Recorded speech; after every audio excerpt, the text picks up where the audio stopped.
Hello, Synergists. I hope you didn't sit through that particular entry that I had to do for the people that don't want to learn, because, I mean, they do, but they get so mad at me, they don't like me, and then they complain, and I can't right now. I have too much going on. I don't want to deal with it. So, team builds first living robots that can reproduce. November 29th, 2021.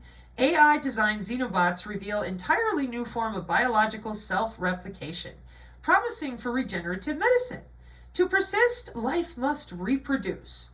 Over billions of years, organisms have evolved many ways of replicating, from budding plants to sexual animals to invading viruses, and now, Weiss University, University of Vermont, biological reproduction. They've discovered an entirely new form of biological reproduction and applied their discovery to create the first ever self-replicating living robots, xenobots. Oh, how amazing. So these xenobots, we've watched a video on this before, but I'm going to be reading this to you. DARPA's synthetic biology work targets new diseases in 2014. So I wanted to come back over here. That's for a separate thing I'm going to do while the video is playing. And I wanted to go back to our, let's see, I'm sure it's on the YouTube. Xenobots voice. Here we go.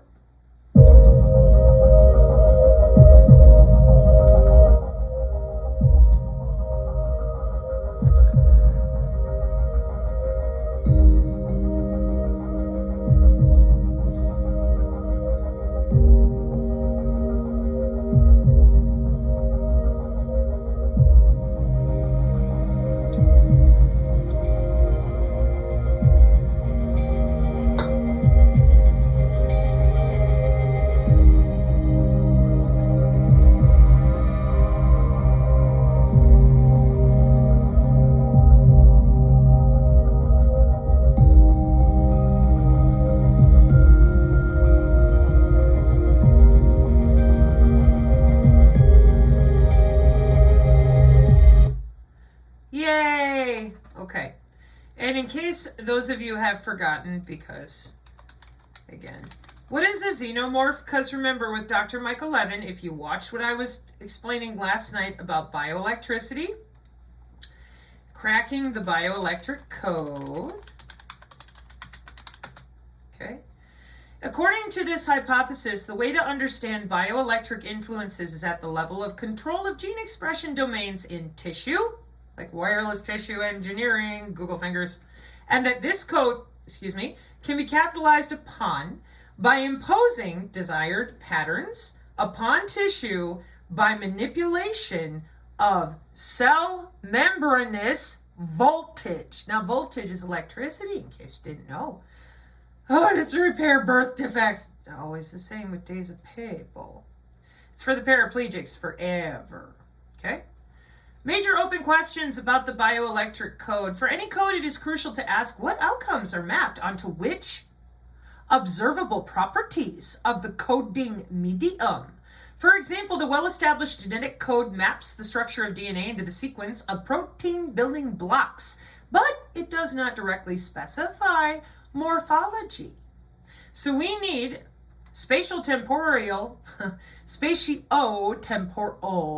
gradients of that membranous voltage within cells and tissues as direct pre-pattern for growth and form, an idea that was first proposed decades ago. 1937, Yale. Correlates of development in some sort of bleomystoma. I think that's a kind of cancer again, but I'm not sure. Bioelectric. Okay, it's 1937. I was hoping we'd step up. Nope. Evidence for the existence of an electrodynamic field in living organisms, 1939.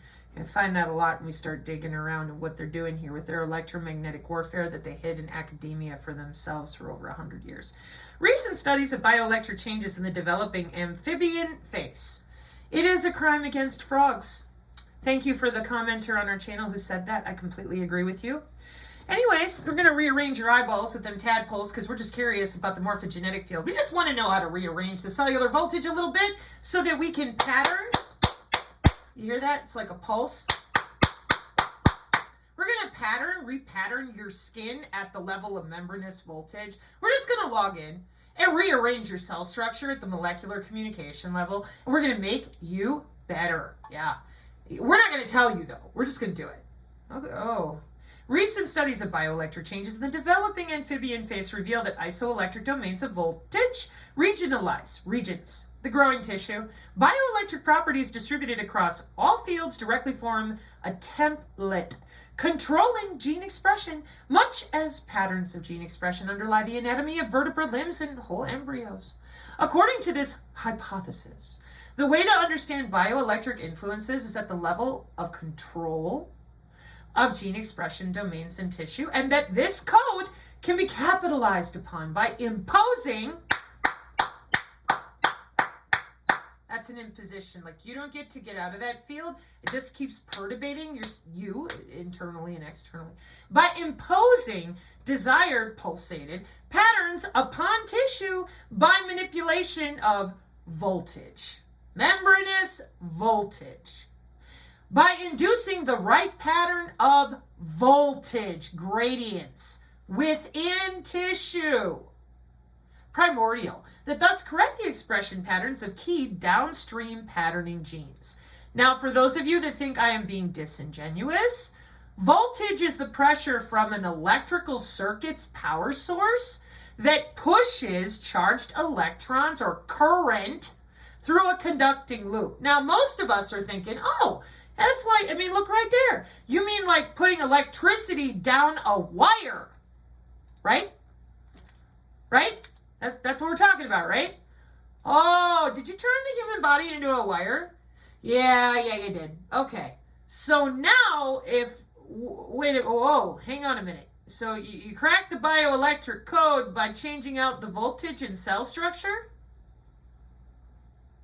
A second possible function of the bioelectric code is mapping of voltage ranges to specific anatomical structures. For example, a narrow range of transmembrane potential is necessary and sufficient for demarcating the eye field, while depolarized or hyperpolarized voltage, membranous voltage, cell membranous voltage, determines whether a head or tail forms at a wound blastema in planaria. But they're just working on worms and tadpoles. I really wish that were true. Believe me, I do. All right, so now that we know we've already produced living robots, our lovely xenobots, what I was trying to remind those of you that are from the channel, do you know what a xenomorph is? This is for those of you, again, that think I'm being hyperbolic. Xenomorph is a fictional endoparasitoid extraterrestrial species that serves as the title antagonist of Alien vs. Predator. Isn't she pretty? Here, let me give you another up-close nasty picture. Isn't that nice? And her head kind of looks like an MQ-9 Reaper drone. Yeah, I mentioned this a long time ago, and everybody said, nah, you're a fucking nut job. And I'm like, I wish I was. I really do. But see, your giants and Nephilim and other types of creatures anywhere in the world, they have like 3 to 6 rows of teeth, which is still hanging around in some of your celebritards with 6 toes, and that's why the 6-fingered man and the Princess Bride, let's cut the shit here. Those of you that have been drawing comic books and fucking around, to you, this is hilarious. See? She goes to the potty like a normal person. She's knitting for her little kitten. People are not sensitized. They are desensitized. This is just movies. Unless you're an experiment that survived and you saw this kind of crap walking around doing horrible shit to people, you think your attitude might be a little different if you'd actually physically laid eyes on it as a child and thought, my God, I hope I'm nuts. Wouldn't you? Wouldn't you hope that you're nuts? Wouldn't you work really hard to prove there is no such thing? It is impossible. There is no way that you're over there making xenobots. Oh, well, by all means, not only do we have xenobots, but they reproduce on their own. And to make matters even worse for me, the gut bacteria, molecular communication, is like their favorite playground. You think I'm kidding? Playing Doom with gut bacteria. I am not kidding. Here's a video of Doom running on gut bacteria, proving you really can play the game on anything, but the frame rate is crap. At MIT, biotech researcher has been able to run the iconic computer game Doom using actual gut bacteria. Specifically, they created a display inside of a cell wall made entirely of E. coli. Thought you were supposed to be afraid of that. This thing on? Hi, my name is Lauren Ramlin. Most people call me Red. And I am a first year PhD student in the biological engineering department and the media lab here at MIT. We are in the modern era. This is a time that has been defined by an explosion of technology. The device that you're watching this on right now is a screen. Screens are everywhere.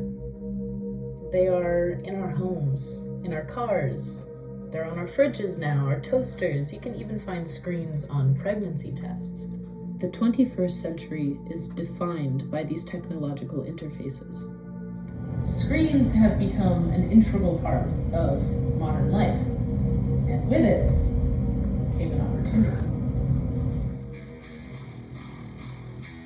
On December 10th, 1993, the company ID Software released the video game Doom for MS-DOS computers. In the game, the player assumes the role of an unnamed space marine, commonly referred to as Doom Guy, to fight off hordes of demons emerging from a portal to hell on Mars trying to take over the solar system. As riveting as this storyline is, what brought Doom to its prime was actually an unexpected application. On August 12th, 2006, YouTuber Kevlar Gorilla released a video of Doom being played on the Nintendo DS. Shortly after, more videos arose of Doom being played on strange hardware, such as iPods or graphing calculators. In the coming years, the trend of Doom running on everything, henceforth referred to as DRO, would become a sought-after accolade for any display technology. To date, Doom has been run on a variety of surprising devices, from ATM machines to MacBook touch bars, pregnancy tests, and even Legos. Some modders have even figured out a way to run Doom inside of Doom itself. With Doom's supremacy in the electronic sector secured, it was time to imagine new mediums on which to run the game. With the rise of the biotech sector in the 21st century, some clever scientists started imagining ways to integrate biology with Doom. In August of 2023, the YouTube channel The Thought Emporium released a video proposing a method by which neurons grown on a chip could be trained to play Doom. This idea was based off of existing neurons on a chip that had been trained to operate robots or play the game Pong. By encoding aspects of the game as cellular signals, the Thought Emporium devises a way that one could train cells to play the game. However, I argue that teaching cells to play Doom is not the same as running Doom on cells themselves. Which brings me to my final project.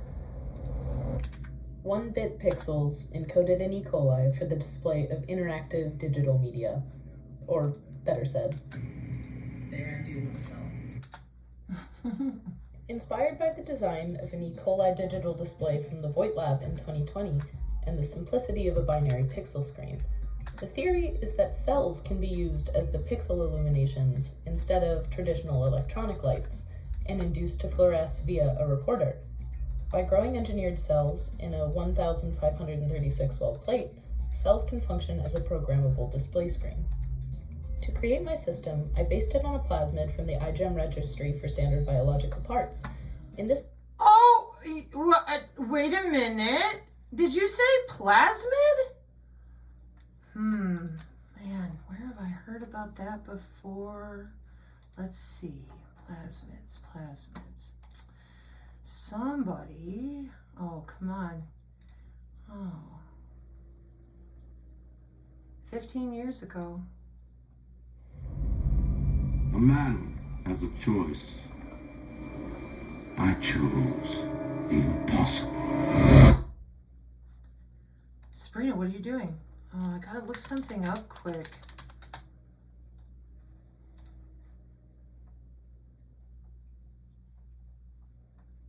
Oh, near Greenland, connected to that lovely Project Iceworm. I built a city where the artist would not fear the censor, where the great would not be constrained by the small, where the scientist would not be bound by petty morality. I chose That a scientist would not be bound by petty morality. Please. to build rapture. But my city was betrayed by the weak. Betrayed by the weak. So I ask you, my friend, if your life were the prize, would you kill the innocent? Would you sacrifice your humanity? We all make choices, but in the end, our choices make us. In the end, our choices make us. No. This plasmid, there's a gene for green fluorescent protein, controlled by the P-Lux promoter. On the same plasmid is the Lux repressor gene, which is constitutively or constantly expressed. On its own, this plasmid expresses LuxR, which represses the output of GFP and stops fluorescence. In order to turn the system on, we use the molecule acyl homoserine lactone, or AHL. AHL can bind to LuxR and prevent it from repressing GFP expression, functioning as a not gate and resulting in a fluorescent signal. To model this computationally, you have to describe the different species in the model using ordinary differential equations, or ODEs. After writing out the ODEs that describe the changes in the concentration of each species over time, I can write some fancy Python code that simulates this genetic system and plots the concentrations of our molecules over time. After modeling this for a single system in Python, the next step was to combine this with Doom. To combine the genetic system with the display of Doom, I first need to take the frames of Doom and compress them down to a 32 by 48 array the same size as our microwell plate. After this, I use thresholding to determine which pixels are on and which are off in the binary display system. I then take this on-off array and use it as an input to determine which of our simulated cells receive the inducer AHL. The result is simulated cells that fluoresce in the same indices as the compressed Doom frame. Simulating this system over time, I find that it takes approximately 70 minutes to achieve peak image display and 8.3 hours total to return to the off state and then load the next frame. With this simulation, I'm able to calculate approximately how long it will take to run the entire game of Doom on cells. My final conclusion is that to run Doom on cells, it would take about 600 years. This is an amazing finding because it means that we are a small handful of generations away from the peak of human engineering. And so, with synthetic biology utopias on the horizon, we lie a mere half millennium away from the greatest zero feat yet, where Doom and life become one. Oh, see, you didn't play the video game, lady, did you? I wonder.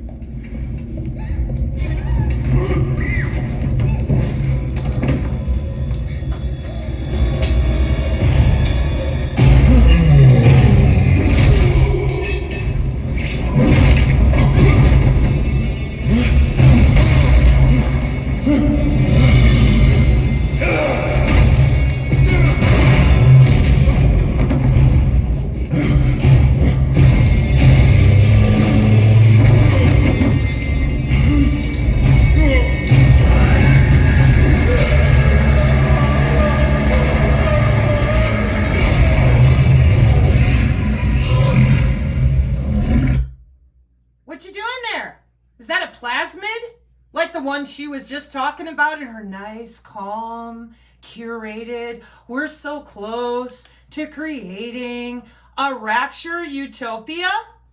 Hang on, let me back it up. Oh, our synthetic biology raptured utopia? Yeah, kind of like something that could have happened up at Camp Century, right? That's a plasmid. See, when you have wireless tissue scaffolding to heal wounds at nanotechnology with the HDIAC wound care,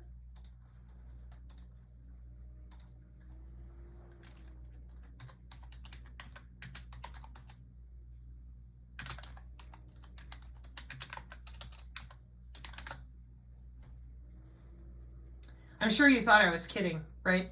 Nanotechnology and combat casualty care. And in this little here video, you're going to find out they got companies that are very busy with their wireless tissue scaffolding, real-time healing. I said companies. Methodology and limitations. Hang on. Because I want one with how to slide.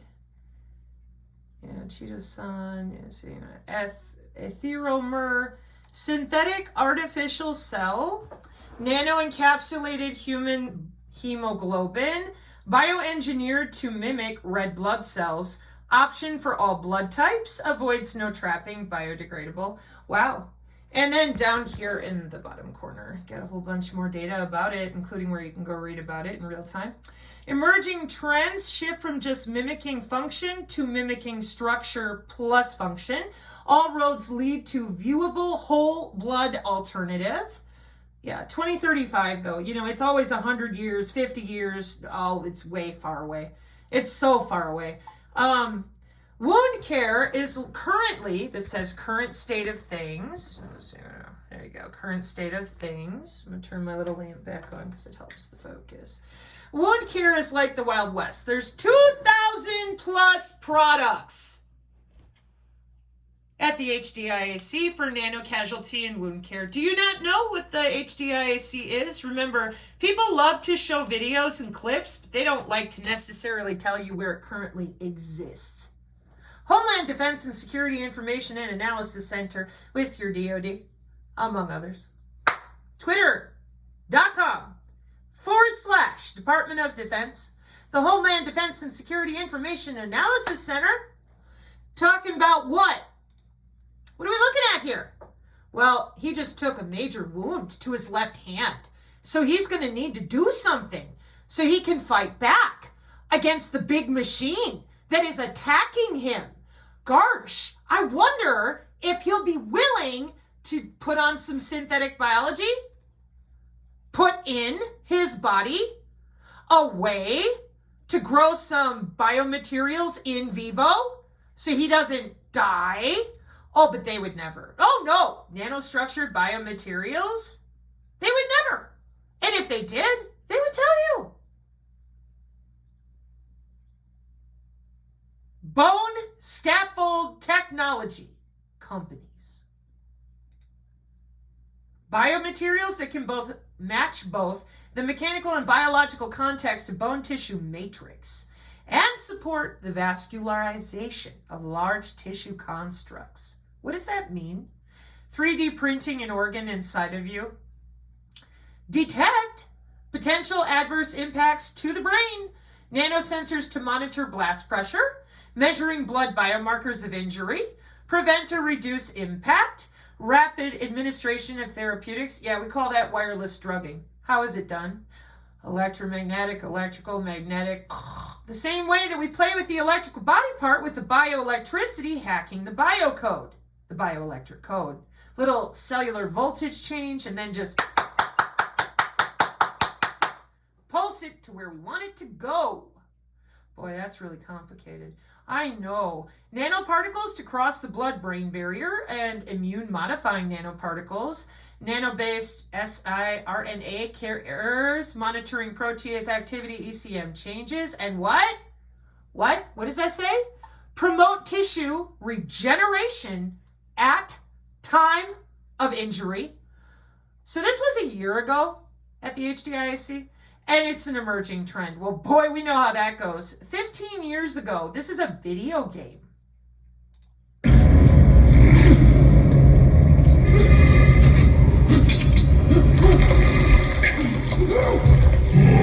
Well, golly gee willikers, that looks black like graphene. Just an observation. Don't you get it, eh? Look at the floor.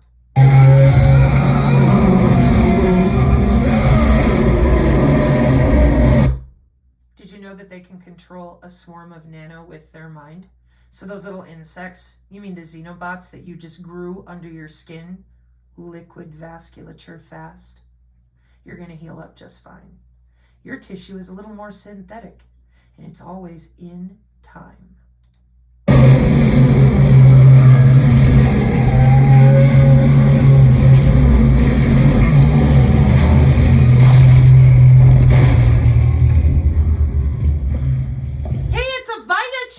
See? Right there! I can just go and buy a plasmid and heal up just fine.